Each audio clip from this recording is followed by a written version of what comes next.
Welcome back. Welcome back to the Fertility Village Live. We are so excited for tonight's episode as we have a very special guest joining us. If you're looking to optimize your fertility, you won't want to miss this discussion. This month we're discussing eggs, embryos, and endometriosis. That's right. And we have Tiff joining us tonight. Thanks so much, Tiff. So we're so excited to welcome Dr. Aimee tonight, also known as the Egg Whisperer. She has a Doctor of Medicine, a Master's in Public Health Management and Policy, and has completed residencies in obstetrics and gynecology and reproductive endocrinology and infertility. Dr. Aimee has become well known for her innovative approach to fertility care that begins with diagnosis before treatment. And she's a renowned fertility specialist here to talk about egg health, fertility. And so, Dr. Aimee, thank you for joining us today. I'm so excited to be here. Thank you for inviting me. Sorry.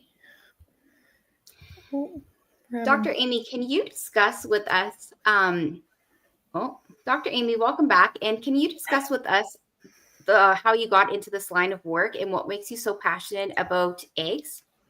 I think there's a gene. It's probably like the FERT1 gene or the really excited about helping everyone get pregnant gene that I inherited from my dad. And then he got it from his grandfather and it got passed down to me. So this office that I'm sitting in right now, literally these walls is the same walls my father worked in for 40 years. That's amazing. I started working for my dad when I was 12 years old. My dad worked for my grandfather and I got to practice my grandfather. He owned a hospital. So it's just part of my DNA. And this is a true story. One of my first patients was actually a patient that my grandfather gave her mother Clomid to have her. That's amazing. My father delivered her. My grandfather gave her mother Clomid to have her. My father delivered her from her mother, and then I helped her have a baby. Her daughter, I think, is now 13 or 14 years old. So it's just in my blood. Yeah. This is I know it's not like rainbows and puppy dogs and fairy tales and everyone thinks who's not doesn't have any idea what it's like to struggle, that this is really such an easy job and everything's really happy, but it's not. The struggle is real.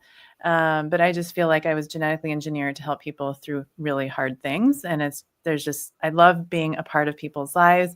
I love opening my inbox and seeing pictures of families that I've helped over the years. You should see my holiday card box. In the beginning, it was 3 cards, and now it's it fills a box, and I just feel so blessed. So that's how I got into it. That's amazing. I love that. Well, let's start with the basics. Can you give us the 101 and what determines egg health and why is it so important for fertility? Yeah, I have mnemonics for everything. So if you don't know that about me, there's a mnemonic for every single thing when it comes to fertility that I've created just to make things easy to understand and learn.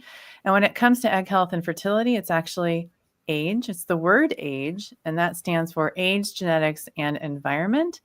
So I think that is what determines our egg health. So it's the age that you're at, it's the genes that you were born with, and it's the environment that you've surrounded your eggs.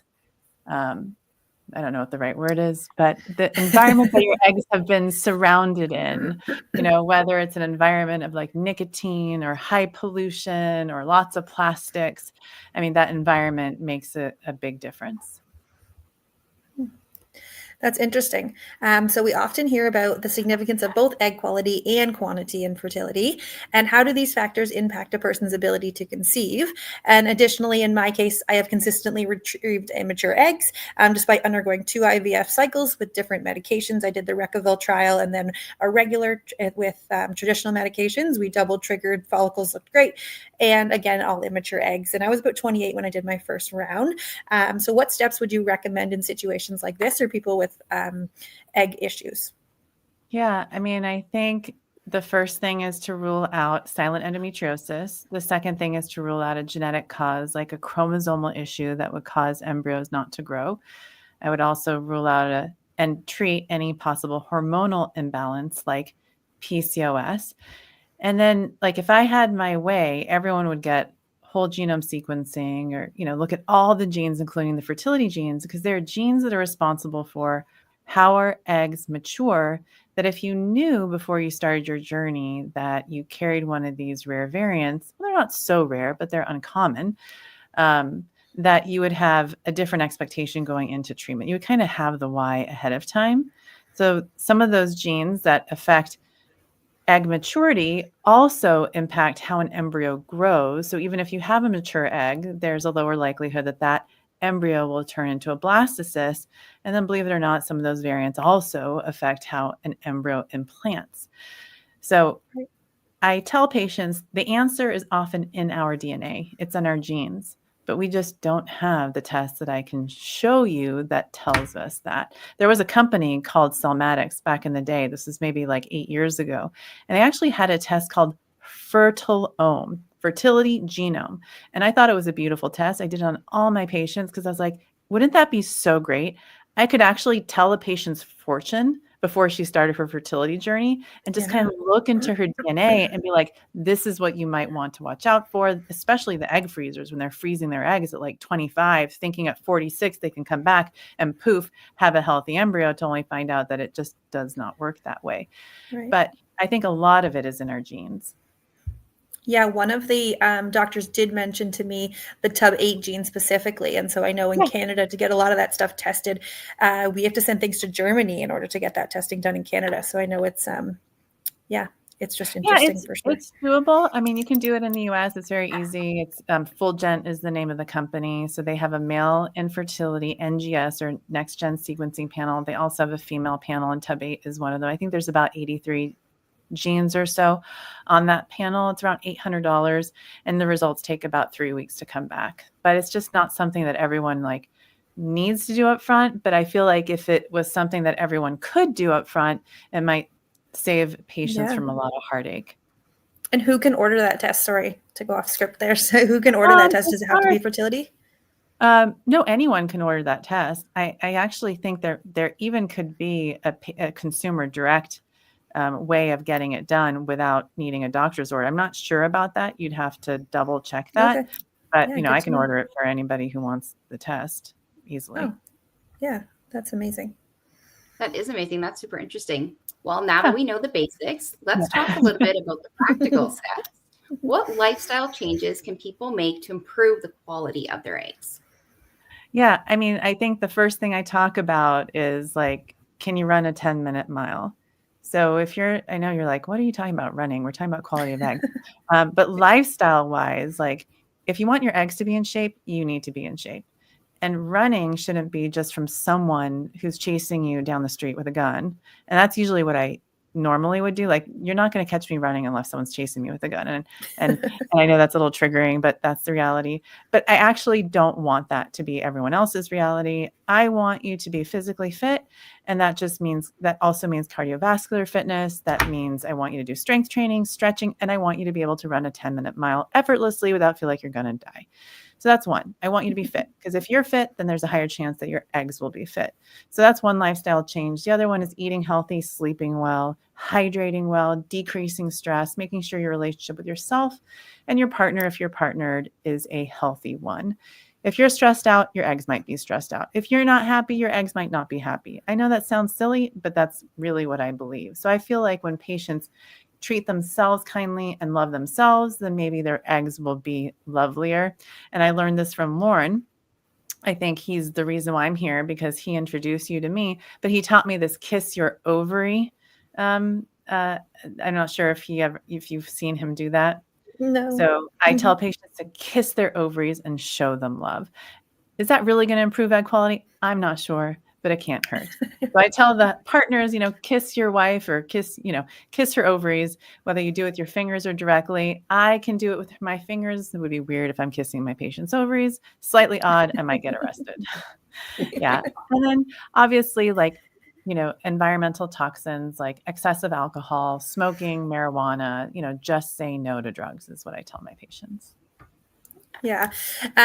You mentioned diet a little bit there, but are there specific foods or nutrients that you recommend for egg health? I know some doctors recommend the Mediterranean, and some doctors say keto. And I know there's lots of different recommendations out there. Yeah, my recommendation is anti-inflammatory diet. So foods that are high in antioxidants, fruits and vegetables, avoid foods that are ultra processed, avoid the sodas, avoid the snacks that come in those aluminum lined bags. And that's what I tell my patients. And I don't like the elimination diets. I don't like patients to avoid dairy, avoid gluten. I think that's really difficult to follow, and that can be very restrictive, and it just takes away like patients' joy, and they become obsessive over what they eat because it's very difficult to eat that way. So just basically a well-balanced, healthy diet is the best fertility diet, one that you can follow. We have a question here from Instagram, and it says, "Hi, I'm just wondering, we're trying to have a successful, I'm sure, pregnancy. It doesn't say. I have had 2 miscarriages and 2 unsuccessful implants. Do you have any advice for recurring fibroids or to help treat scar tissue post-fibroid removal surgery to help the uterine cavity have a successful implant?" Okay, well, first of all, I'm really sorry that you've experienced 2 transfers that didn't work. That's really heartbreaking. Fibroids are difficult. I mean, if they keep growing into your cavity, you have to keep chasing after them. Of course, you don't want my answer to be get a surrogate or find someone to carry the pregnancy for you. But depending on how many embryos you have and how hard you work to get them, that might be something to consider if your uterus just can't handle a pregnancy. But for recurring fibroids, that's one thing. I mean, we have medications that you can take, like Depo-Lupron or Orlissa. You could take that for 2 to 3 months to really shrink the fibroids down, and that will give you a higher chance of having them grow into the cavity. Then as far as scarring, that's a different scenario. So if you're having the fibroids removed and you're developing scar tissue, the things that you can do include hyperbaric oxygen therapy after hysteroscopy to grow the healthy lining, supplements like L-arginine and vitamin E to also help grow a lining that might improve blood flow, aspirin daily. The other thing that I offer patients is uterine PRP, as well as red light therapy. I also add things like HGH, or human derived growth hormone, to help with uterine receptivity and might help thicken the lining. And then the other thing I have patients consider who've had an issue with implantation, not necessarily because of fibroids or scar tissue, but I sometimes add a medication called Neupogen to the picture, and they take that starting the day of their transfer. So these are some of the things that I think about when it comes to fibroids, is fixing them medically, surgically, and then like you shared, if you have an issue with scar tissue, that's a whole nother challenge and something that you have to really think about when it comes to transferring. So I always say, if you have any doubt, that means don't transfer. If you don't feel like your uterus is just as strong as a surrogate's uterus, you really don't want to experience a failed transfer again. Having a transfer rescheduled, that's what I call it. We're just going to reschedule it. We're going to use this as a learning experience. A canceled transfer is really we can get through that. We can get through anything, but a transfer that does not work feels a lot worse having your doctor say, we're going to reschedule your transfer. So I always say, just take your time, be patient. And of course you are, but you have to remind yourself, just think about this process as a learning experience, and make sure you get to transfer when your lining is great. And for me, that's at least 8. And I just made that up right now. I hope it's like that. Yes, that was good. Yeah, we've experienced quite a few implantation failures as well. So I can definitely understand where this viewer is coming from, because it's very heartbreaking. One of the other questions that was just asked was, what about the best supplements for trying to conceive? Do you have specific companies that you recommend, or a brand that you really like? Yeah. As far as, supplements, just a good prenatal, make sure your prenatal has choline in it, CHOLINE. Make sure you're getting enough vitamin D and their omega-3s and fish oil in your prenatal, or if it's not there, take it separately.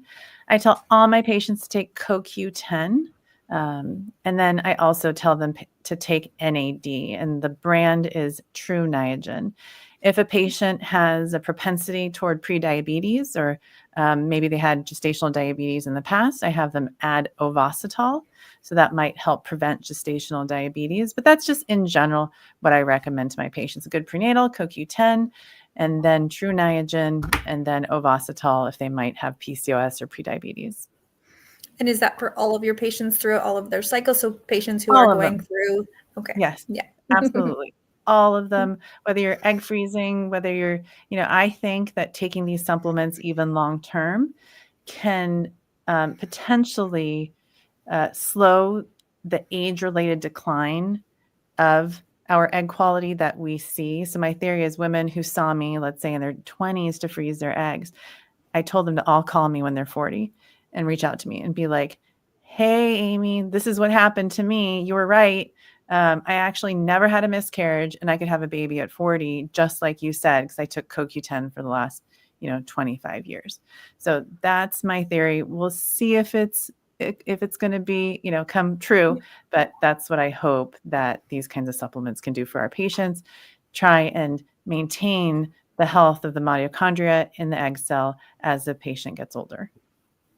Can I ask how that works with what CoQ10 would do for those using donor eggs? Yeah, so CoQ10 for those using donor eggs can help decrease inflammation in the body, and that can help with a healthy implantation. Same with True Niagen. We have mitochondria in all our cells, including our uterus. Women who are using a donor egg are at higher risk for a number of things in pregnancy, and one of them is preeclampsia. So having really healthy mitochondria in the uterus is really important, and True Niagen can potentially decrease risk of preeclampsia. It's also been shown to potentially decrease risk of birth defects. And when you do chromosome screening of your embryos, you're just looking at the chromosomes. We have no way of knowing if the embryo is going to end up with a birth defect or not. So I encourage my patients to take CoQ10 and True Niagen until their heartbeat ultrasound, which here is around 6.5 weeks of pregnancy. Okay. Interesting, for sure. Someone just asked here, why do you recommend choline and what does it help with? Choline helps with a lot of things. It helps with baby's brain health. I think it helps decrease risk of preterm labor. It also decreases risk, I think, of craniofacial birth defects like cleft lip and cleft palate. So there are a number of things that choline helps with. And I don't think we get enough choline in our diet.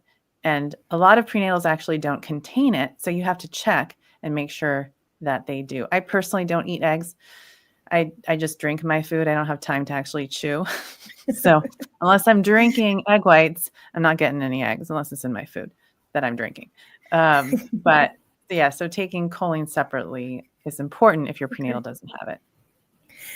So another one here is, do you recommend IV therapy such as glutathione? Glutathione. I don't. Okay. I just don't have time to, I always think about what I would do if it were me. And, I can't recommend to someone what I wouldn't do for myself. So I would rather not take glutathione. I haven't seen anything fabulous from patients who take it. So I don't encourage patients to take glutathione. They're already doing other things. I would rather you go on a walk, talk to a therapist, get a massage than sit in an IV chair and get a glutathione infusion. I think the benefits of doing all the things that I just listed are going to be greater than a glutathione IV infusion. I don't think the evidence is there that it is helpful. Okay. What about the immunoglobulin treatments that they do, like the infusions? When I'm trying to think of the name of that one, you can do it like IVIG. That's what I'm thinking of. Yeah, I don't offer IVIG in my practice, but just because another patient's seeing a doctor that doesn't mean that that's the wrong thing. It's just not a tool in my toolbox. So if I have a patient that really wants to do that, I have them meet with another specialist who can support them on their IVIG journey. But I haven't ever had a situation where oh my God, that IVIG was amazing. That's the reason why the transfer worked. Never seen that. So I don't feel very strongly about it as something that is a powerful tool to help patients with implantation issues. Yeah. Okay. Interesting. We'll move along. So we're going to ask you here if you can tell us about your TUSHY method. I can. Perfect. And true stories. When I came out with it, I actually had someone, she's really concerned about me. And she's like, Dr. Aimee, I just want you to know that when you Google TUSHY, it's all porn that comes up. It's all like triple X. You just put into Google. And I'm like, well, finally I got your attention, because I've been screaming this stuff at the top of my lungs. Like, these are the 5 tests that you do to check someone's fertility. It shouldn't be hard. So I'm like, good, you're paying attention. So it just took triple X porn to basically get people to figure out how to check someone's fertility. So it's tubes, uterus, sperm, hormones, your genetics. That's it. You know, if you're having a hard time getting pregnant, it's one of those reasons or more than one. Either your tubes are blocked, there's something in your uterus like a fibroid or adenomyosis or polyps. The sperm is swimming in circles, or, you know, there aren't that many. There's a hormonal imbalance, meaning your AMH could be low, FSH could be high, or you could have, let's say, PCOS, or there's a genetic issue like a chromosomal like a translocation or something like that. So, you know, those are the tests that we do. And if anyone is saying to you it's unexplained, you just tell them, I think you're just not explaining it to me. Because unexplained is you haven't received the explanation, or it's untested. So unexplained is also untested infertility. So everyone has an explanation. And if someone tells you that it's unexplained, what you should ask them are, what are the possible explanations? Because I think the possible explanations are probably the explanation. And if you know what the possibilities are, then you'll know what your treatment plan should be. Yeah, I absolutely love that answer, just because in our support groups, we hear that so often, where people are like, oh, I have, and myself included, like, I've unexplained infertility. And that's such a great way to put it and to ask that question to our doctors. So that's awesome. I'm so glad that you mentioned that. Yeah, I think, and real quick, Tiff, I think most unexplained infertility, a lot of it is endometriosis, is due to silent endometriosis and adenomyosis. It's just gone unrecognized. Yeah, I feel like here we're not tested enough for endometriosis, and you have to advocate quite a bit to even get that diagnosis and to get the surgery. So, how would you diagnose somebody with silent endometriosis? Like, is laparoscopic what you would suggest, or what are your methods for that? Yeah. So physical exam, pelvic ultrasound, there are signs and symptoms a patient can also report. And then you can see on ultrasound that they actually have signs of it. But I also send them to an endometriosis expert. We have several in the Bay Area.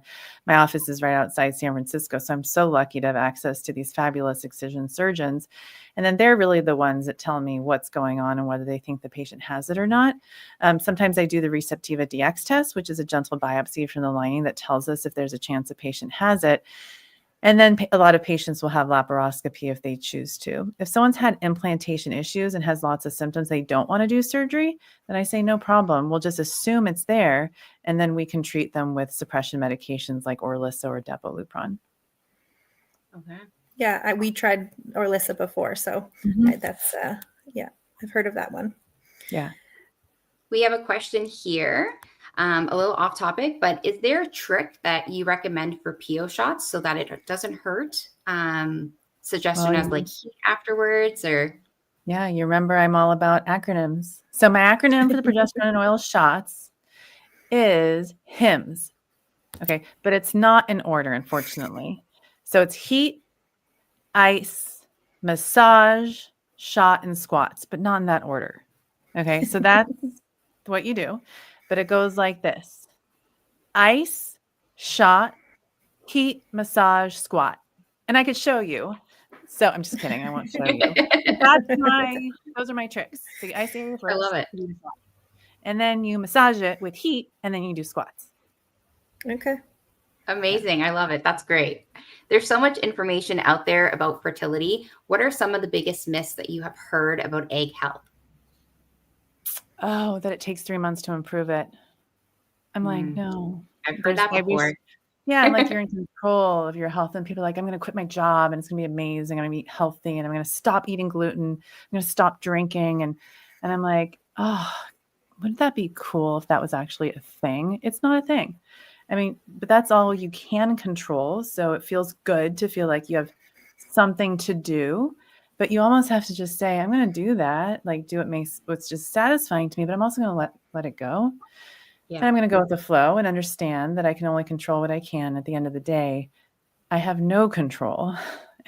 All I can do is control how I react to what I'm experiencing. I can control my thoughts and my beliefs and how I react to them emotionally. So I'm not harming myself and allowing the process to destroy my mental and physical health. So that's one of the biggest myths, I think. The other biggest myth is that sperm doesn't matter. Just because he knocked up someone when he was 18, it means that, he's fine, and that, ICSI will just fix everything. I think sperm DNA fragmentation and elevated sperm DNA fragmentation can impact how an embryo grows. And I think addressing the guy side is really important. I think another myth is that IVF just works and works for everyone.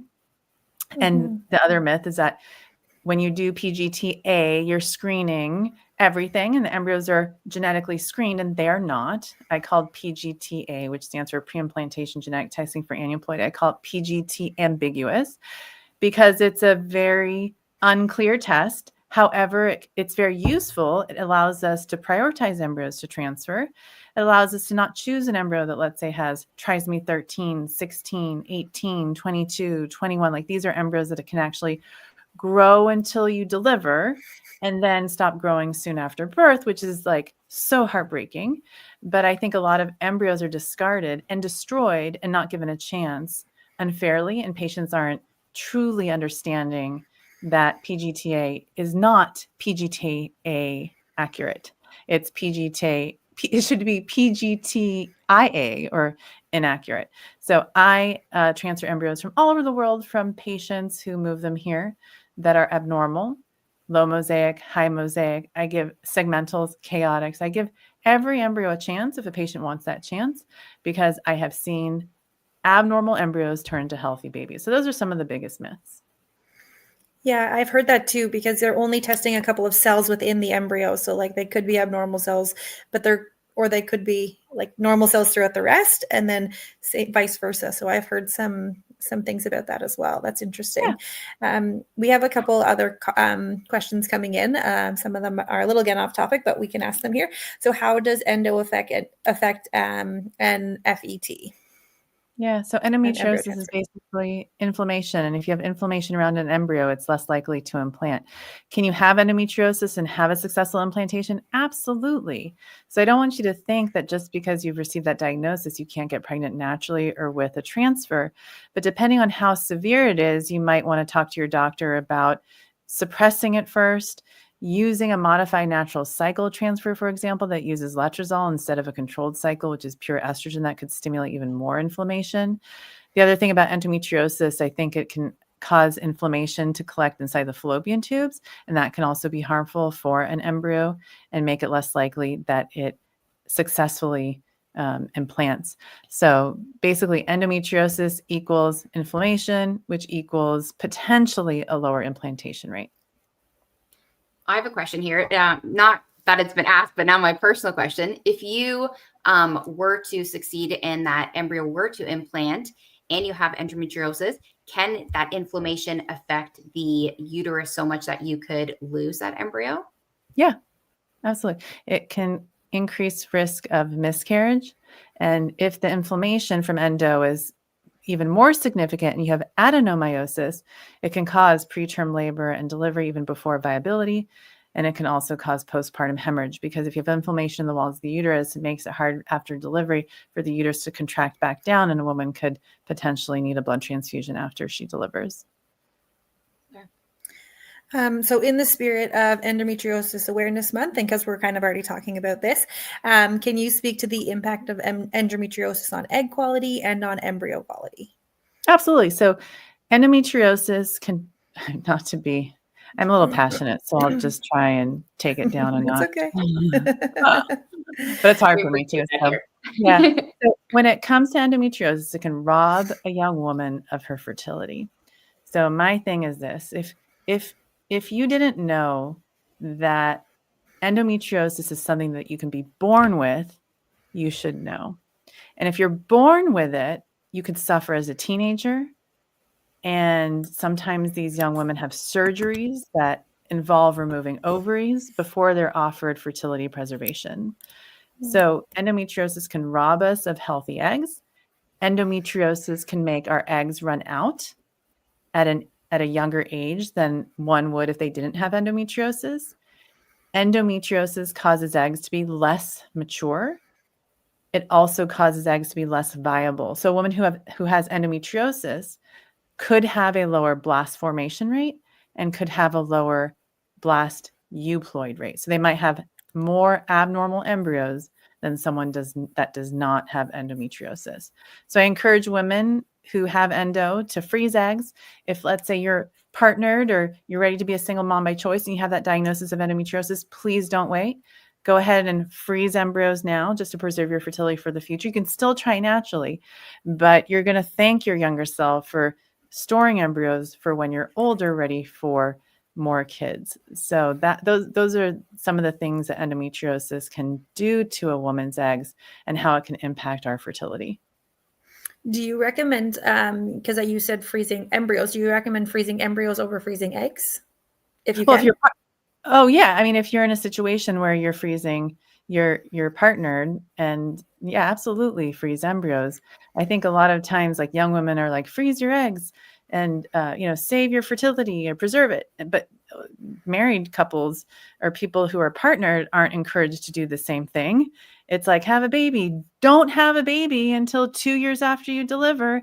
And everyone's asked as soon as they have a baby, when are you going to start birth control? Rather than, what's your AMH? Do you have any fertility threatening conditions that we can potentially freeze embryos for?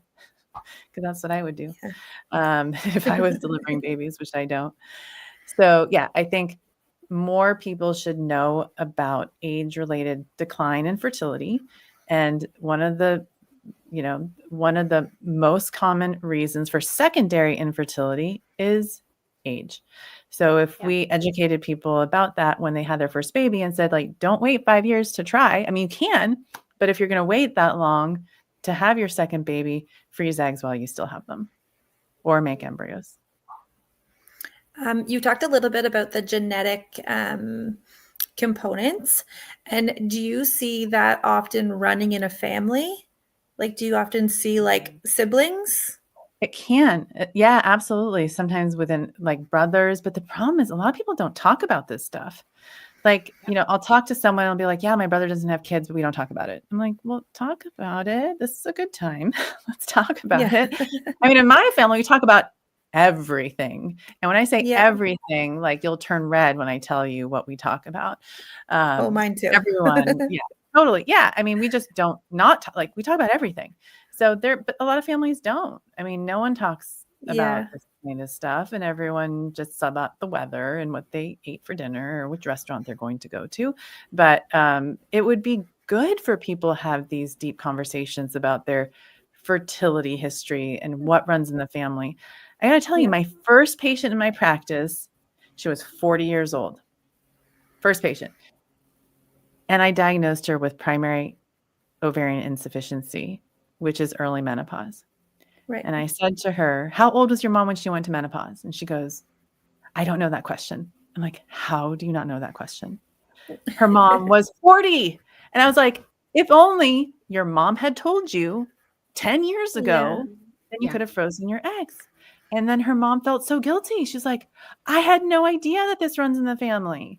So it's like, we need to educate people about, if you're dealing with something, tell your family members, tell your kids, tell, your sisters and brothers so that they don't have to suffer the same way. So if there is a genetic component to what you're dealing with, they can be spared a lot of the heartbreak or some of it, or at least have the knowledge and information so they can meet with a doctor sooner than later to help them.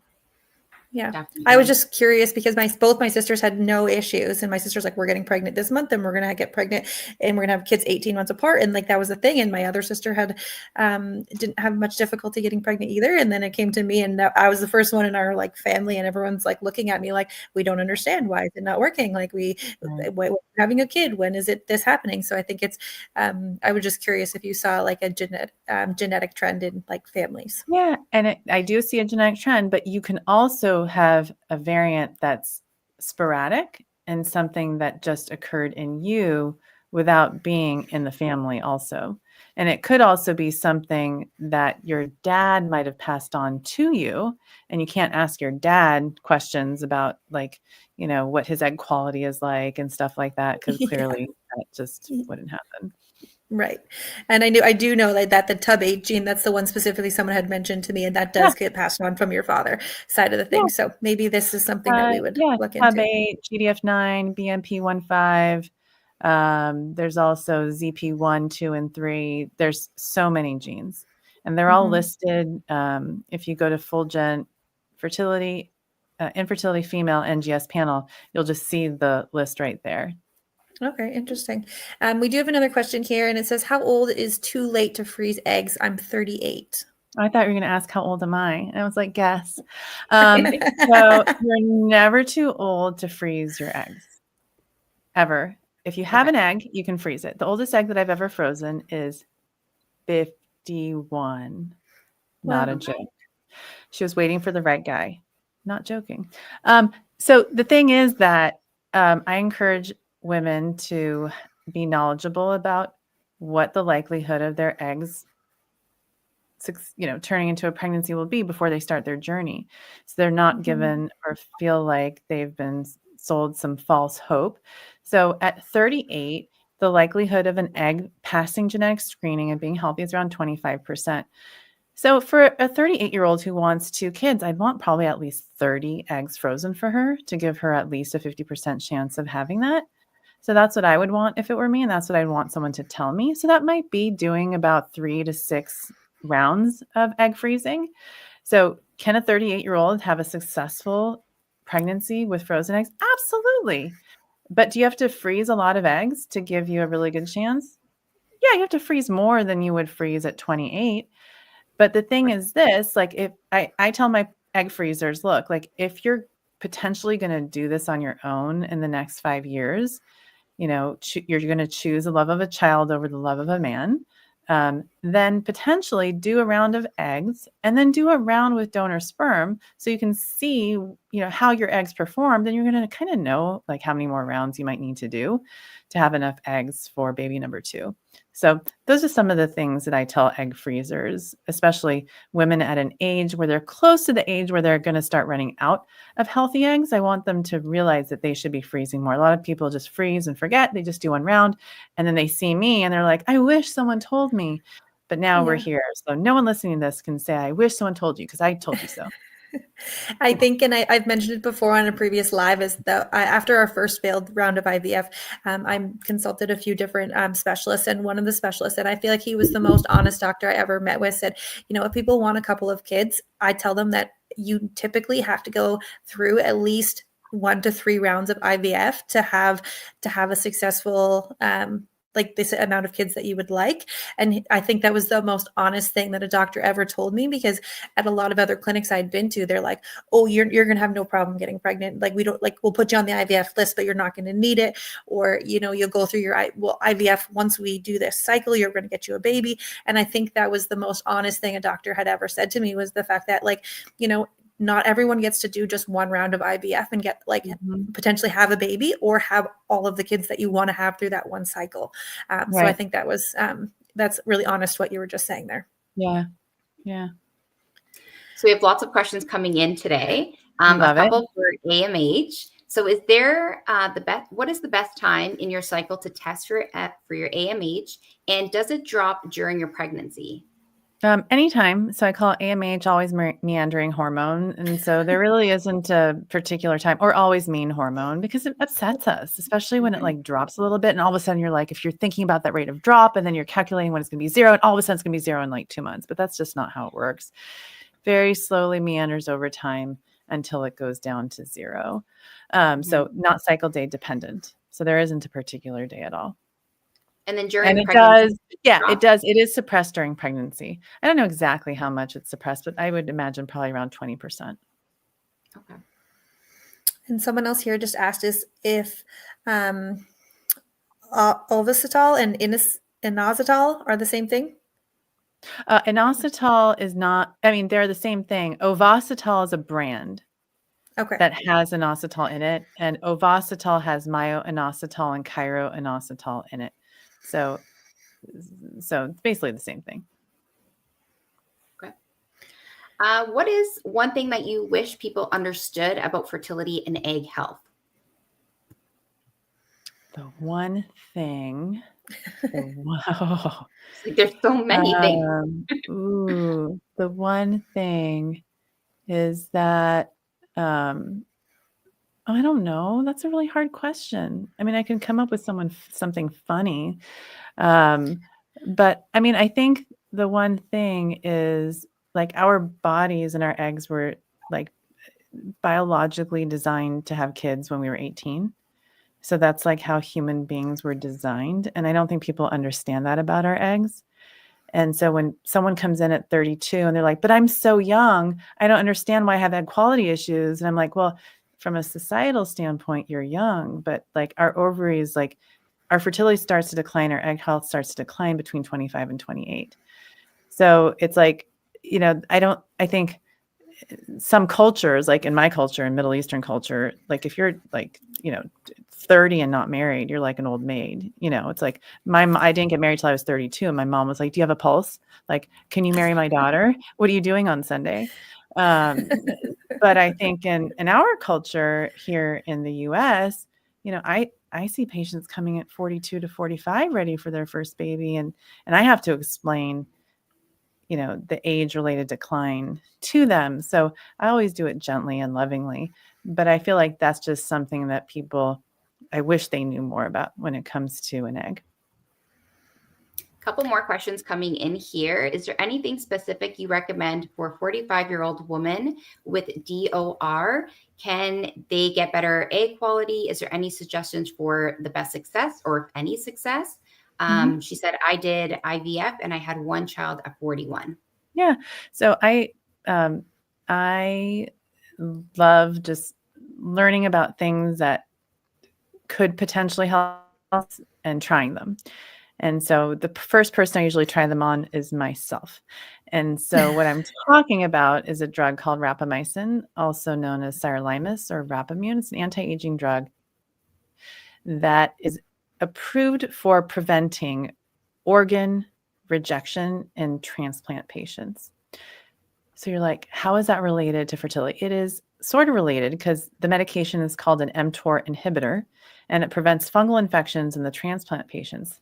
But for women, it might actually slow the depletion of eggs in our ovaries and delay menopause by up to 5 years. It can increase the AMH and give us a higher egg count. What? I know. Yeah. So I'm also almost 49. I don't want to tell you my AMH because it might seem like bragging, but my cycles are totally regular. No hot flashes. I'm 28-day cycles, normal FSH, and my AMH is like mind-blowing. So I've been using that now in my patients. The oldest patient that I've helped get pregnant with a healthy pregnancy now is 46. And so that's one thing that might help. The second thing is something that I also specialize in. I have not done it on myself. That would be really weird. And that's called ovarian PRP. So that's the injection of platelet-rich plasma into your ovaries. So it's like getting a facial, the vampire facial, but your ovary is getting the facial. So one day I'll do it to myself. I will stream it live because it'll be seeing me inserting a needle there. Have you done that for seen any success with that with immature eggs? Is that people getting immature? Absolutely. I have. Yes, for patients with immature eggs. Yeah, I have a patient. I think she did 2 rounds, completely immature eggs. And I did ovarian PRP for her. And every single egg almost was mature. Actually, her transfer is coming up in 2 days. You'll have to keep us posted. Yeah. I'm curious on that one. Yeah. We have another question here. I've had a chemical pregnancy with a PGT eploid and have one more eploid left. If that fails, how many eploids would I realistically need for successful pregnancy? I'll be 37 in July. Yeah. So the first thing when you have a chemical pregnancy, I was saying the 2 words together and that came out really funny. So the first question is there any inflammation in the uterus? Do you have endometritis? Do you have endometriosis? Have your fallopian tubes been checked? Do you have an autoimmune condition like antiphospholipid antibody syndrome? So that's the first thing I do if someone's had a biochemical. I also look at the quality of your embryo because if the quality was low quality, that could explain why you had a biochemical.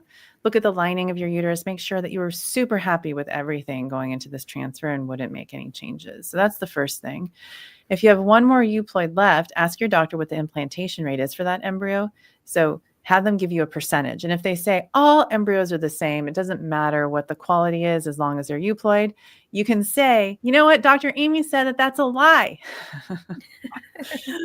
And you're lying to me. So just say like, that's cute, but Dr. Aimee said that's a lie. Truly in your lab, what is the likelihood of this embryo at this quality? What is the implantation rate? And if they say it again, you say, then what's the point of even giving the embryos a grade? And if they say it again, you can say, I'd like to talk to your embryologist. Most clinics will allow you to talk to the embryologist, and embryologists won't tell you a lie like that. They'll tell you exactly what the implantation rate is for the embryo, because then you will know how many euploids you need for a successful pregnancy. So if you have 2 lower quality embryos, you might need 4 or 5 to have a successful pregnancy if they're like 10% implantation rated embryos. If you have, let's say, an AA blastocyst, then that's an 80 to 85% chance. Then you might need maybe 1 to 3.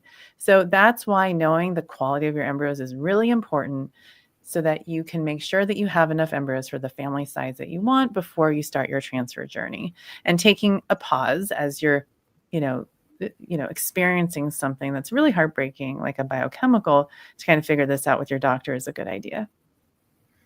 Do you always recommend testing your embryos? I know that a lot of doctors I have come across say that they don't bother testing because, again, kind of like you said, they like abnormal embryos can result in healthy pregnancies and if people want to transfer them. So I'm just curious.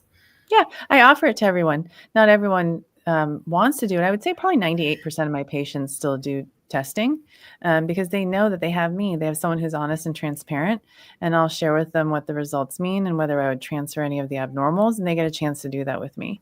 So that's why I think that testing can be helpful, because you'll be able to select embryos for transfer. We're not like discarding embryos just based on the abnormality. Sometimes we do. I mean, there are sometimes very clearly embryos that we shouldn't be transferring, but there are some that could actually turn into a healthy baby. So we want to give those a chance.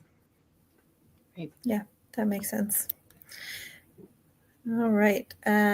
This has been such an insightful conversation, Dr. Aimee. Where can your listeners find you if they want to learn more? Any search engine where you can put in Egg Whisperer, you can find me. I'm everywhere. Spotify, YouTube, Instagram, Facebook, Medium, Twitter. I'm everywhere. And you have your own podcast, I believe, right? The podcast Whisperer Show? Egg Whisperer Show. Absolutely. And then YouTube is another one, right? I think I've seen that one before. Yep. YouTube too. Amazing. Do we have another question coming in before we're going to head out here. So what do you do to lower the TNF alpha cytokines? And any advice for someone who has small fibroids and started their FET cycle? Yeah. I mean, if you have small fibroids and they're in, yeah, go ahead. Did I interrupt you? I'm sorry. No, sorry. They're kind of 2 separate questions there. Okay. Go ahead. So the small fibroids, if they're in the wall of your uterus, it's no big deal. If they're like, earrings, like dangly earrings, and they're not interfering with the actual cavity of the uterus, it's okay. I have certain general rules when it comes to fibroids. So if they're large, like over 5 centimeters, I always want a patient to talk to someone about maybe removing them, because potentially, some people say it only matters if the fibroid's inside the cavity or pushing on it. I'm not so sure. But if they're large and you're symptomatic, like you have heavy periods and pain and lots of bladder symptoms and low back pain, it might make sense to remove them before pregnancy. And then as far as the TNF alpha cytokines and what you can do to reduce it, that's basically, inflammation. It's a sign that potentially you might have implantation issues. So it's basically diet, lifestyle, supplements, and maybe some medical interventions. So the medical interventions typically are drugs that I don't prescribe, like Humira, but I have a reproductive immunologist that I refer patients to who does that. Low dose naltrexone is also a novel way to influence the immune system. That's a very easy medication for me to order, and I do that. But basically, like all the stuff that that reduces inflammation, like having a good amount of exercise and sleep, and decreasing stress. And then the supplements are things like omega-3s and eating antioxidant rich foods. Like those are the things that can help as well. Do you believe in a lot of immune therapies? I do. For helping? Absolutely. I offer patients Neupogen, tacrolimus, the antihistamine protocol. All my patients take aspirin. And then I just mentioned things like naltrexone. So I definitely add these to my protocols. And then once I'm more,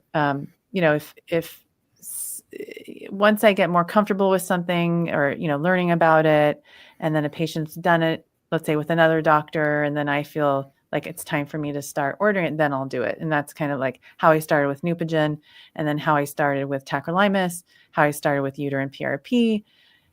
So those are the types of things that I do for patients who feel like they might have immune dysfunction. One of the treatments we did, and I don't know if that's something, I don't think actually they do it in the States, is like lit therapy. Yeah, it's illegal here. We don't do it. Yeah. Yeah, we tried that, and we ended up having a successful getting pregnant, and then we did miscarry. But I don't know if that was the trick, or we had done immunoglobulin and we'd done a bunch of things. So who knows what it was that helped us get that far. But yeah, we definitely tried everything under the sun. Yeah. It looks like we've answered all the questions that have come in. So thank you so much for joining us, Dr. Aimee, and to all of our listeners. Thank you for tuning in for this conversation. If you found it helpful, then please share it with your community. We also just want to mention, please don't forget that our tickets for our Oasis Fertility Gala on June 22nd are now on sale. We also have a couple left that are our early bird tickets. If you get one of these tickets, it has the value of a $100 gift. So it's basically you're getting your ticket for free. So don't wait or hesitate to get those tickets. Get them today, and grab yours. So thank you so much, Dr. Aimee, for being here today and sharing all of that knowledge. You gave us so many good nuggets. I feel like I have to go back and listen to this episode again to write some of them down. I know. I feel like I have to sign up to be your patient, because I'm here's my chart, and figure all this out for me. You're very sweet. Well, thank you for your time. Thanks for inviting me. It was an honor. Thanks so much. Thank you. Yeah, so you guys can find us at oasisfsn.com, at oasisfsn on Instagram, and the Oasis Fertility Podcast on Spotify or YouTube. And this episode will be available later at all of those locations. So remember, you're not alone, and welcome to the village. And we'll see you guys next time. Thanks for joining us, everyone.